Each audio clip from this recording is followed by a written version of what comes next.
Oh, hi, podcast listeners. There's many ways you can listen to the Real Nerds podcast. You can subscribe on iTunes. You can also subscribe on Stitcher Radio. You want to send us a Twitter message? You can do that. It's so easy, at Real Nerds. Like us on Facebook, Real Nerds Podcast. You can visit our website, realnerdspodcast.com, where there'll be a lot of articles for you to not only read, but to listen to our previous shows. Do you like your stories told through pictures? Then you can also follow us at Real Nerds on Instagram. You can also call us, 720-6nerds5. Thanks for listening and enjoy the show. Camera, action! Well, a real nerd knows who shot, and a real nerd can follow the plot, and a real nerd can... Doesn't talk film! I'm sorry. Take it outside.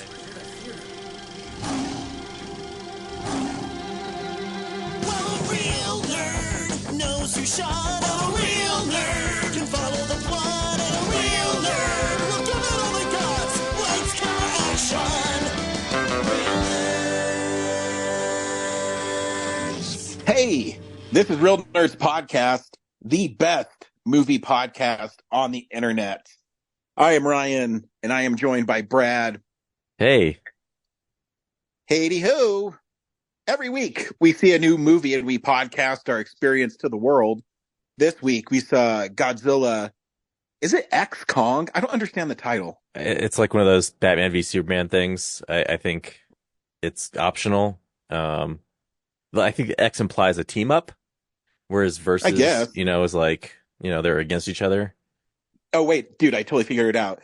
This week we saw Godzilla, Multiply, Kong, the New Empire. Godzilla times Kong. Yes. Genius. Stay tuned, and we'll recommend the film or not, play the trailer, then spoil it. We also talk about the movie news of the week and films we've watched throughout the week that we think we should talk about. This is our 13th year, Brad. It is. We just moved into a new volume of episodes with this one. Nice. Full steam ahead, I guess. Yeah. Be a little more enthusiastic. 13 years of every week listening to me. You are so blessed. 13 years. I can't believe it. This is so much fun. There we go. That's what I like to hear. Struggling Fake enthusiasm. Because I have a cold ? I don't know what's going on with my sickness right now. You do sound a little sick. Yeah. Yeah, I feel fine otherwise, but it's not like a allergy congestion thing. It's like I've known for like 3 days, like this feels like I do when I get sick, but it's just not happening fully. Mm-hmm. So yeah. Yeah, mine are always, they start my sinuses. And then when my sinuses start hurting, then I know it's going to happen. Yeah, mine starts with a sore throat. So like one that's on fire. So yeah, it kind of went away yesterday. So I was like, cool, I beat it. But now I'm just like, I sound like this. So I'm worried like the virus in you is like, like a new phase. It's like mutating. Yeah. So it's like, kind of need to do Film Explosion on Saturday, and it's like Friday it's going to hit, and I'm going to be like just totally bedridden. But I chose the #1 movie. Speaking of Film Explosion, we are doing Film Explosion 1984, Sunday, April 7th. Send us your list of your favorite films of 1984 so we can share them on the podcast. Sunday, cool. Sunday. Travel back to 1984 for the best films of that year. According to Real Nerds Podcast. A really cool year for movies. I actually struggled how I was going to put my list together. Because I always boil it down to which ones do I watch the most. And in that order, because I guess in my mind, that means I enjoy them more than the other films. But there could have easily been 20 movies on my top 10 list if we did a top 20. Yeah, 84 is one of those great years. And yeah, I did most of my list years ago, like I said before. And I did relook at it and be like, is this still what I feel? Because this is like, it's like a difference of like one rank, type thing of just like, where does it really fit? And at this point, I've lived with these movies for like 40 years. So it's just like, none of them have the same impact they did like 10 years ago to me, but they're all awesome. So Yeah. It's a tough fine line. Yeah. But this week, we're not going to live in the past this week. We saw Godzilla X Kong. Brad, do you recommend the latest monster mashup? Sure, why not? If you liked, the Skull Island and whatever the last one was called, I think it was just Godzilla times Kong. Yeah, it's more of the same. CGI monsters fighting each other. Yeah.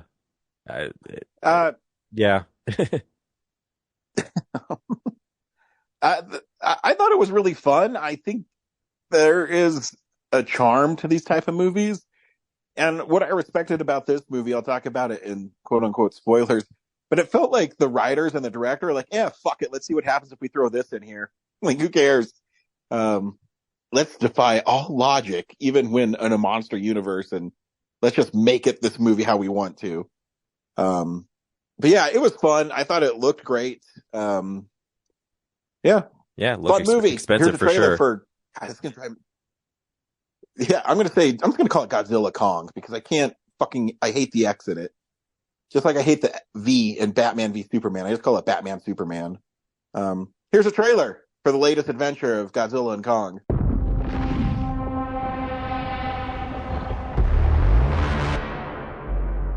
For centuries, there was harmony.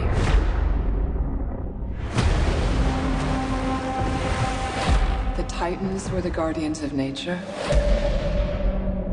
and the great apes became the protectors of humanity.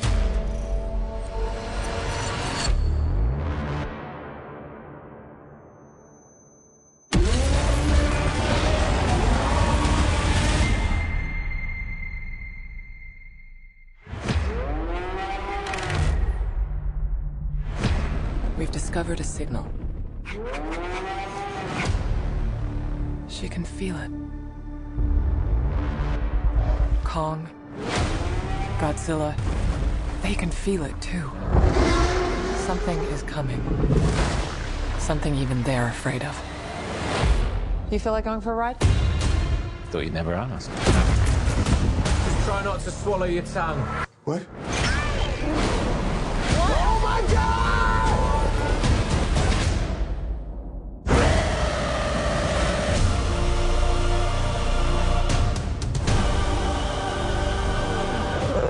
Is that a mini Kong? Oh my God. That's not just a signal. That's a call for war.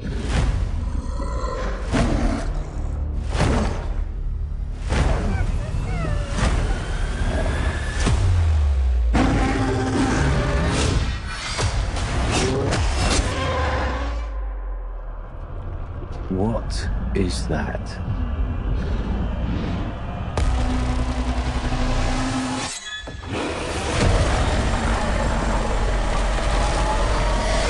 Kong can't stop this on his own. He won't be alone.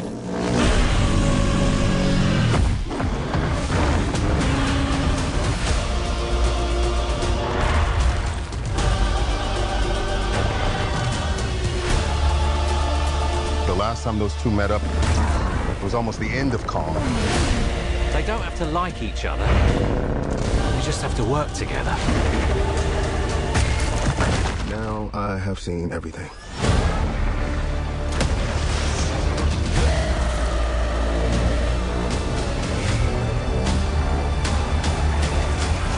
We've made some minor augmentations. Oh.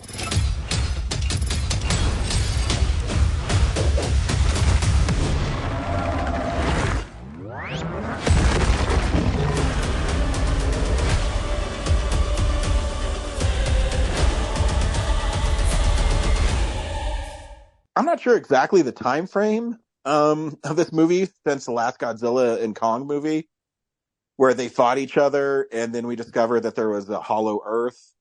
But Godzilla is still cruising around and destroying shit like he doesn't care.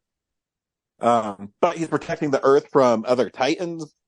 Kong is in Hollow Earth looking for more Kongs, and there's humans in it, and their story is to make sure Godzilla doesn't kill more people, but he does, and that Kong stays in center of the earth. And Kong stumbles across more apes like him, and when he does this, it activates Godzilla because the Scar King, or I think that's his name, Yeah. leader of the bad apes, and who rides a Titan who shoots ice, is going to try to come to the surface world. So now Godzilla is absorbing all of the nuclear power he can to prepare for battle. And Kong lures Godzilla to center Earth, Hollow Earth, and then they fight a lot. And that's the movie. That's the movie. Yeah, it's fun. Like you said before, it feels like they just realized, hey, I think people just hate the human stories in these, so let's reduce that and just I agree. give Kong like a robotic arm. And I was disappointed that Godzilla doesn't really get a lot of screen time in the movie. Like, he naps in the Coliseum and then goes to the Arctic to recharge and kill like another Titan, and then shows up at the end to do the badass fight scene. Yeah, So it was it's really definitely a Kong Kong movie. Yeah. And then Because the first 20 minutes is literally him in Hollow Earth running around and hunting and beating up monsters. you know what I thought was a great movie? That, like, no dialogue. Just, I understood what Kong was thinking and emoting. Yeah. And like, I understood the story. Like, when he goes into the lair of the other Kongs, like, no one's saying anything, but you understand what's going on. Yeah, I thought it was really cool. Like, the movie looks incredible. Yeah, it looks expensive for sure. I took my kid, we couldn't stop laughing when he took that little baby Kong and was using him as a weapon. Yeah. Which, Hitting the towards apes with him. halfway through, I was like, oh man, I just now realized they worked in Son of Kong into this movie. Yes. But yeah, that's hilarious that he's just beating the other Kongs with the kid. Yeah. But you're right. Those moments, the characters were animated and brought to life so well that just their like and facial expressions and their head nods, you understood exactly what was going on. Yeah. Um, Like, this movie could have been completely dialogueless and just followed Kong, and probably would have been like super interesting, because yeah, the humans are just there to explain what's going on screen for like the dummies in the audience. I know they're fine in it, but this is the second movie I've seen in a month where some lady explains what's happening to us for us. In Imaginary, it was handled really clumsily. And this one is a little clumsy, but not as bad. It's Rebecca Hall reading hieroglyphics and telling us the whole story. Yeah, it's a Which good you thing she really has two don't need. PhDs. Yeah, but you really don't need. I get it. Like, I get that Scar King is holding a Titan and he's manipulating it with this, I don't know. Magic rock. Yeah, magic rock. Like, I get it. Like, I understand what's happening. And he wants to go to the surface world, and Godzilla's going to stop him. Like, I don't need to be told that. I understand. Yeah. I guess it was a big deal that Mothra shows up. And again, looks incredible. The fight in Egypt was awesome. Yeah, R.I.P. the pyramids. Yeah. The weirdest thing about these movies is, like, we're in the present day, even though there's like hover conversion on things. We're in present day, and there's been tons of monsters attacks in all these movies, and yet the humans just go about their like normal commerce day, like no big deal. Like, I know. Like, they're never gonna get attacked, and then they do. And it's just like, you'd think at this point, like, there would be no society like structure, there'd be no borders, there'd be no commerce. Like everyone would just be like selling their property because like it's no one can insure it at this point. Well, this is why I don't make movies. Because if I was making this movie, and I mean, the image of Godzilla sleeping in the Coliseum looks cool. And when he steps out and he destroys like the wall, I would have cut to some guy on the ground and go, dude, excuse me. Yeah, excuse me. Like, you have to destroy the Coliseum. Because they also destroyed the Pantheon and Rio de Janeiro. Yeah, fucking Godzilla doesn't give a fuck. Yeah. No evacuation time for that city. Everyone's fucking dead. She's fucking dead. Because they show up on the beach for the final fight. All those people on the beach are dead. Yeah, like just dead. And then they just like obliterate all those buildings like further inland. I mean, I guess it's population control. That's Monarch's true job, is to draw titans to cities they want to destroy. That'll be in the next one when the CEO of Monarch is revealed as a guy who just wants to like eliminate world population, like Thanos. I forget, isn't that what they already did in one of the past ones? I don't know. I don't remember. I don't think so, but like when Mothra came out, I was like, didn't like Mothra die in the last one? That was the tragic part of the movie. Like, I can't remember. Sacrifice herself. Yeah. I mean, I have them all. Yeah, I don't remember. Because the steel books for all of them are really cool. And Godzilla Kong, or Godzilla King of the Monsters, I think is the one where Mothra does come out, but it's a bad guy. I can't remember. Yeah. Or maybe it's not Mothra. Maybe it's Mothra, and we're just mixing them up. Maybe. Yeah, I was like, I'm not as well versed on the early monster movies. Also, like, they go through the trouble of, Godzilla's assignment is to like recharge in the Arctic, but like, what did getting that power really do that it was different? I'm not quite sure. He turned pink. I don't know. It's pink instead of blue. Yeah, and why are like jets and stuff still firing at him? Like, yeah, and why? I mean, he's just inhaling nuclear power.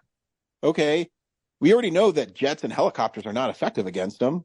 Yeah, I know some of them were just like there to keep a camera on him, but yeah, firing at this point, firing on Godzilla is pretty dumb. I mean, it looks cool, I guess. I mean, when they lost the gravity, the camera work and the action was pretty great at that point. Yeah. But Kong's super arm, I love that it's conveniently in this outpost, and that Dan Stevens character is able to pilot some sort of flying machine that we haven't seen before, but is just perfect for dropping this glove right on Kong. Yeah. Also, I hope he doesn't reject it, and then all of a sudden he's just fucking ripped. Also, the journey back to the him walking back to that spaceship or whatever was a lot quicker than the journey they took, like leaving it. It sure was. He says, "I'll be right back," and he's literally right back. Yeah, he's a marathon runner. Yeah. Yeah. Also, where's the sun in Hollow Earth? Like, where's that light coming from?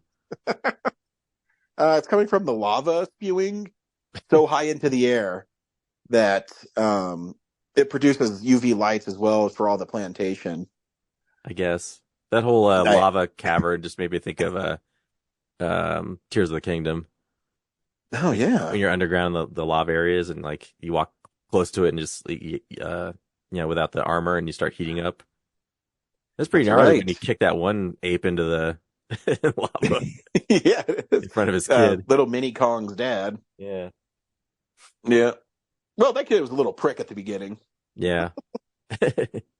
So was his dad. Learned. Yeah, but it's fun. Like I don't mind these kind of movies. I understand what I'm getting into when I watch them. Yeah, I mean they're supposed to be dumb fun. You're only sitting there waiting for the monster fight anyway, which was Exactly. cool. Like that final fight in Rio de Janeiro with the what, 3 Titans, 2 Kongs. Yep.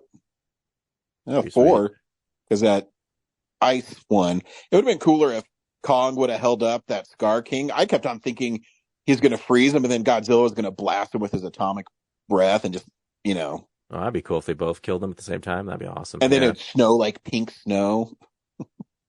That was pretty gnarly in the beginning when Kong like rips that whatever beast in half, and like, of course, it's green blood that has to drip on him because it's PG-13. Yeah. Badass. I mean, they stole it from Prey, but it's still cool. Yeah. But yeah, no, it was awesome. And like I said, the characters, the monsters in it look incredible. Sure, it cost a lot of money, and a lot of people didn't go home for a couple months. Yeah. Cool. Yeah. Hey, big movie news this week. It's real news.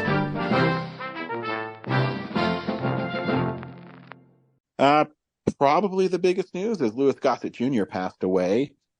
My cousin always loved him in Iron Eagle.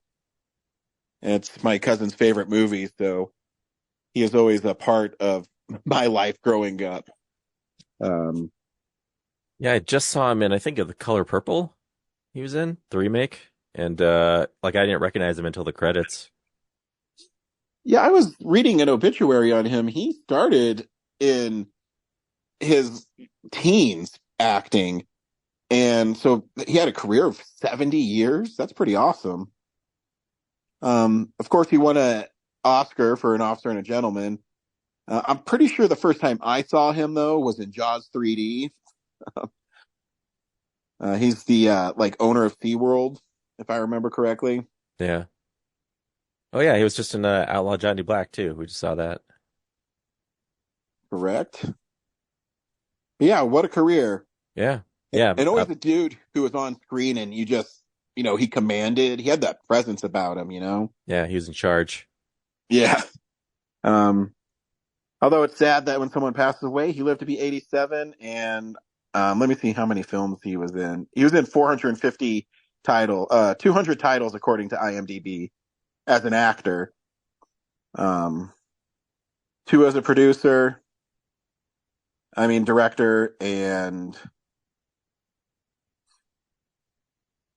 14 as a producer. So he was quite the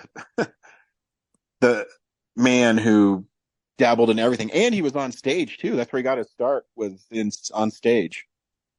Yeah, I forgot he's also in the original Punisher with Dolph Lundgren. Oh shit, that's right. God, I haven't seen that movie in forever. And so the only thing I really remember about that is him riding his motorcycle in the sewers always. Shout needs to put that out. Yeah, they do. And that's the news story I have this week, unless I missed something. Bottoms is coming to Blu-ray. Oh yeah, that's awesome. Yeah, from Kino.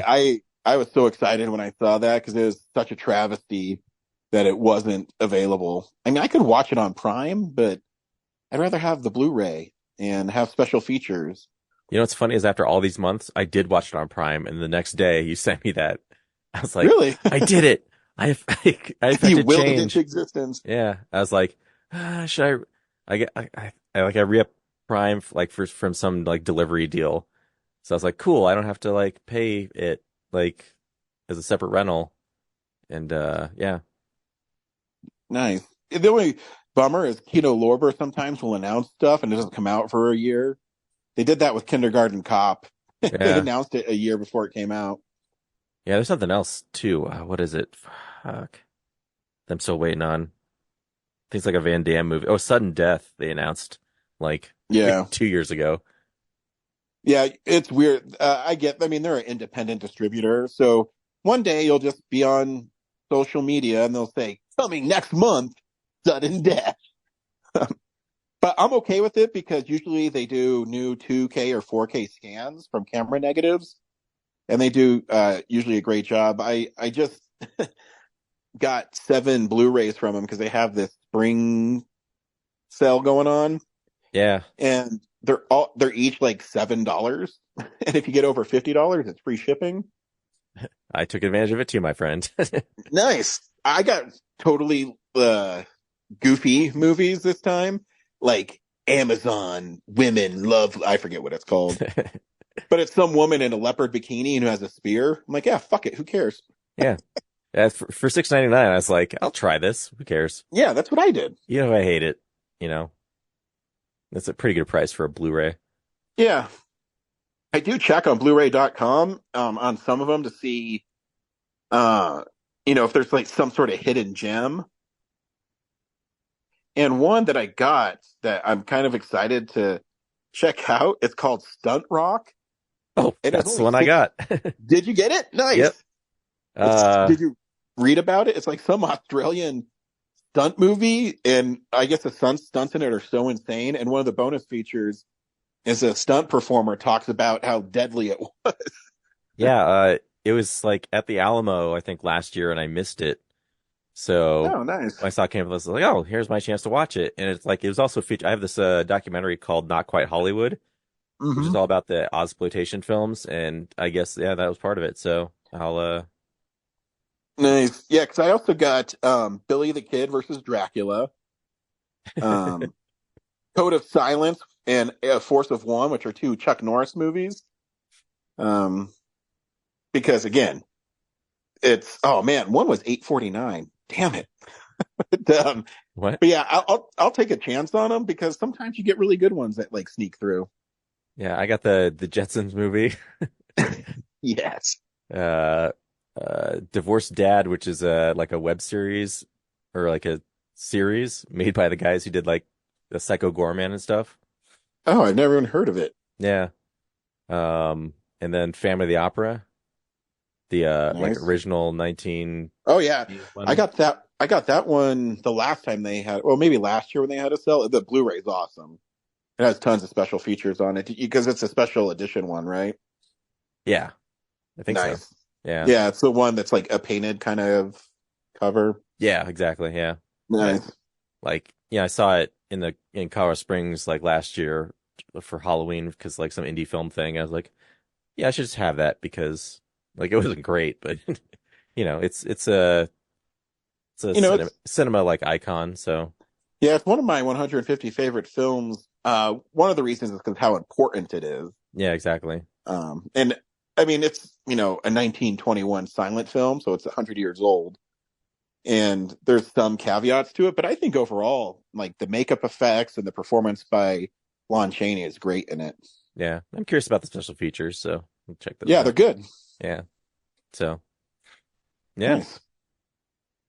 Hey, we watch films throughout the week in a segment I call What We've Been Watching. So, this is the stuff we've been watching. Brad, what'd you watch this week? A lot of stuff, but I think the only thing I really want to talk about is there's a Weird Al documentary on Amazon, I think it was. Was it Amazon or YouTube TV? I don't know. I don't remember where I watched it. But it's called Weird Al Never Off Beat. And I haven't heard of it. Sucks. Oh, well. It's not just a clever name. Like, I don't know, 10 minutes in, I was like, I gotta look up what other people are saying about this because this seems weak. And then, like, I read the reviews and they're like, this seems like a documentary generated by AI. And I'm like, it does seem like a documentary generated by AI. And I'm guessing the script was like, it's like reads. I haven't looked it up. I'm sure if you looked up Weird Al's Wikipedia page, they probably copied and pasted it and then sent that right to the, because I thought the voiceover was AI. But in the credits, it's a real woman. You can look her up. She's done voiceovers for other famous things. But she doesn't, I guess no one corrected her because there's like parts in the script where it'll say like, he's won 7 Grammy or like 7 albums, Grammy 7. Like the words are rearranged and like his song Word Crimes, she says is World Crimes. So yeah, they shipped off the dialogue for her to record and they just took it back and didn't like double check anything. Wow. So I'm guessing it's not an authorized biography. I don't think so. And there's a lot of like stock footage in place of things, and the part where they get to where he like goes on Tom Snyder tonight or whatever to do his first like studio performance. Instead of showing footage from that, they just cut to him like doing an interview at the Last Action Hero premiere. You're just like, what is going on? Like, what does this have to do with that? It's hilarious. It almost seems like they used an AI thing to like steal footage from others, like the behind the music or whatever, and like all that, and then re-edit it, and then yeah, it's just a mishmash of clips from other things you've seen before, and then like a lazily written script about his life that just jumps around constantly. It doesn't adhere to like chronology. Yeah, it's literally like feels like they just copied and pasted his Wikipedia page and then told the computer to make a documentary out of that. Because yeah, and then there's just like random like stock footage of like palm trees because they're in California, or like at one point where they're like talking about what was it going on at the end? I think it's like his Walk of Fame star. Like there's just like an insert of like a camera on the ground spiraling, so you like see the trees rotating. You're just like, what? What? Why is this shot in here? It's art, man. It's art. Yeah, it's bad. And they don't even need it. They already released the 100% true story in Weird, the Al Yankovic story. Right? Like that's the most authentic biography you can possibly do on Weird Al. I know. And I don't know why someone even try to make another one. So, yeah, that was pretty bad. Oh, I guess I saw the new Roadhouse. That's a new thing. Roadhouse. With Jake Gyllenhaal. And that's a movie that's been like lambasted in the critics. I thought it was okay. Like I didn't mind it. Yeah, it's not great, but neither is the original movie. Like it's not the original movie is badass because it's so over the top. That it'd be hard to remake that style of movie. I mean, it's not. It's definitely a different vibe. But do they have a blind band, rock and blues band that plays at a bar? I think so. I think they don't outright say they're blind, but there's like 3 or 4 acts in that cage that they could have been blind. Yeah, there's one point where the bar empties out and they're still playing, so maybe they don't know that people left because they're blind. So that might be a nod to that. But the villain, or the biggest douchebag from the Friday the 13th remake, is the villain in it. Oh, sweet! So fucking love Trent. Yeah, it's kind of fun to like. Oh yeah, that guy, because he's a super sadistic douchebag in this one. And yeah, the action should be typecast as that. Yeah, we need a douchebag. Yeah, get out the Rolodex of douchebag, Hollywood douchebags who can play this. Good-looking, blonde-haired guy, perfect. So yeah, I didn't mind it. I thought it was kind of fun. Oh, I guess and the Spine of Night I saw, which is like a kind of like a swords, like a throwback to like the Ralph Bakshi animation stuff, where it's like super violent, Conan the Barbarian style, stuff. Like animated people getting like hacked in half, and meanwhile there's like tons of like animated nudity and just like Ninja Scroll. Yeah, but like the animation's a little sloppier because it's like that rotoscoped Ralph Bakshi animation. Gotcha. And the story is like, I'm not sure really what it's trying to do other than like, this power exists over generations, and all these different eras try to like stop this one evil dude who stole the flowers, and it's like. Story's not that interesting, but as far as like a classic throwback to that style of cinema is kind of cool. So yeah, what'd you watch? I just watched a few things. Well, actually, I did I talk about Candyman: Day of the Dead last week? No. Okay, because I forget where I started watching stuff this week. Candyman: Day of the Dead is a third Candyman film that was straight to video. And those were those ones that when you went to Blockbuster, in the mid to late 90s, and they would have really cool covers and you'd get them and you'd be disappointed by what you watched. And This is definitely one of them. Tony Todd is still great as the Candyman, but it's an extremely limited budget, and the movie is just okay. The cool part is on the special features, Tony Todd talks about how the movie is a piece of shit, so it's cool. It's funny because he said, it's an okay movie and it has its fans. That's his really nice way of saying it's a piece of shit. Definitely feels like it was a TV movie. Yeah, if it would, if there wasn't tons of I guess tons isn't the right word, but there is a lot of gore in it, and some of it's pretty badass. Like he jams his hook through this dude's throat and rips his face off.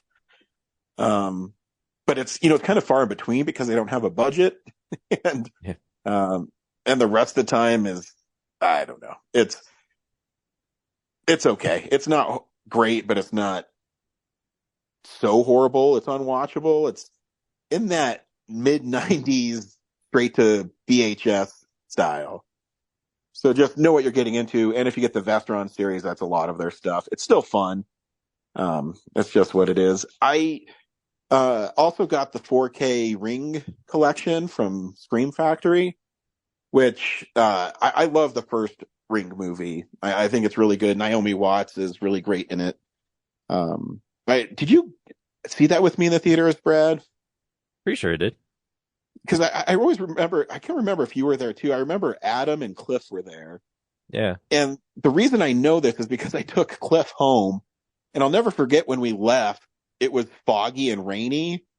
That's kind of weird. And oh yeah, the chair on the road. Yeah. Remember, and Cliff lived in that really dark neighborhood, and the chair randomly in the middle of the road. So upright. That movie, that movie always stuck with me because of that, and it's still really good. Ring 2 is okay. It suffers from not as good director, which is a bummer because it's the director of the original Japanese film. And when I was watching the making of it, he got kind of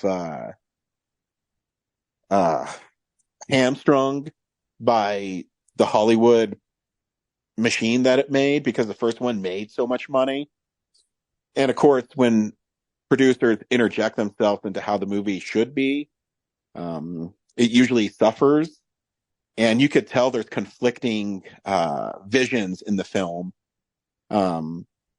where he even talks about the best thing on this set is there's an hour and 45-minute documentary of making of the series, which is really great. And he talks about that, how he wanted Samara in the original series. She was more of a ghost. In the American version, she's kind of like a zombie ghost, which doesn't align with the Japanese culture. And he struggled making the movie for an American audience because he didn't know exactly what the American people wanted. And then the producers had him do this other stuff. And there's this weird transition thing where they're trying to be scary, but it isn't quite scary because it's too CGI from, the mid 2000s.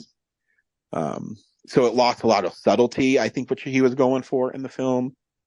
But it's still not a bad movie. It's just a step back from the first one because Gore Verbinski he's a great director.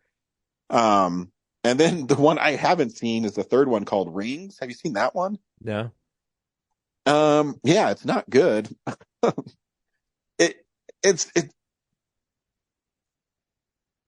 I don't know. They try to give way too much backstory to Samara, which I think sometimes can hurt the legend of who she is. Yeah, it's less scary if there's no mystery to it. Yeah, and then the cinematography was so dark. And I don't know what they're trying to do with the effectiveness of it, but it'd be so dark, it'd only light up maybe a quarter of the actors' faces, and it'd be that ring color where it's like a kind of a bluish or like a greenish color. So there was not a lot of detail, even on a 4K disc, until it would be daytime. And then you go, oh, wow, this movie has lots of like colors in it. But then it'd cut to nights or darkly lit things. And it lost a lot of it. And the characters were so dumb in this one that it just irritates me. the premise is the girlfriend doesn't want her boyfriend to die, so she watches the video because it's, you know, the way you stop yourself from dying from The Ring or Samara is you make a copy and show it to somebody else. And so she didn't want her boyfriend to die, so she watched it. I go, let the fucker die. And his boyfriend was douchey, and his name was Holt. But there is some cool parts in it. The ending is interesting. But it came with a set. I really wanted it for Ring 1 and Ring 2, and I didn't know there's a 2-hour documentary on it, and the documentary is awesome because it starts with the actual Japanese version, and I didn't know it was a book before they made it a movie. So learned something new. And the last thing I watched was Immaculate, which is the Sydney Sweeney nun movie. She goes to a monastery in Italy, and while she's there, she becomes pregnant, which is the immaculate part. Even though, as it was happening, I go, oh, I know she gets pregnant. There's this scene in it where, I don't know, I won't spoil it, but it's so obvious that it really takes away from the mystery, quote unquote, leading up to what happens. There's some pretty gnarly stuff in it. It's not the best horror film I've seen this year. That's still stop motion. But I mean, for a Monday morning, I had nothing else to do. It's not bad. I mean, it's pretty gory in some parts, and all the actors in it are really good, and it's shot really well. So if you have nothing else to do, it's not bad. Right on. That's what I watched this week. Next week is Film Explosion 1984. We ain't afraid of no ghosts, but we are afraid if you don't send us your list. Oh, nice.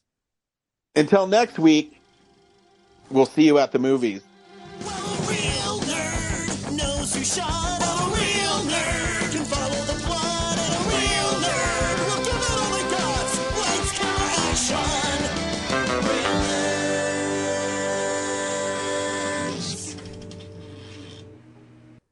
Thanks for listening to Real Nerds Podcast, a Nebulous Visions production. Stream or download episodes, read articles at realnerdspodcast.com.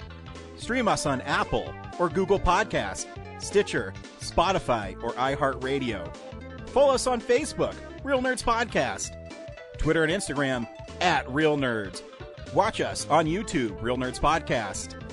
Email us at realnerds@gmail.com. Call us at 720-6nerds5. Thank you to Sparks Mandrill, Mike at Plan 9 Studios, and Belonium for all of our groovy theme songs.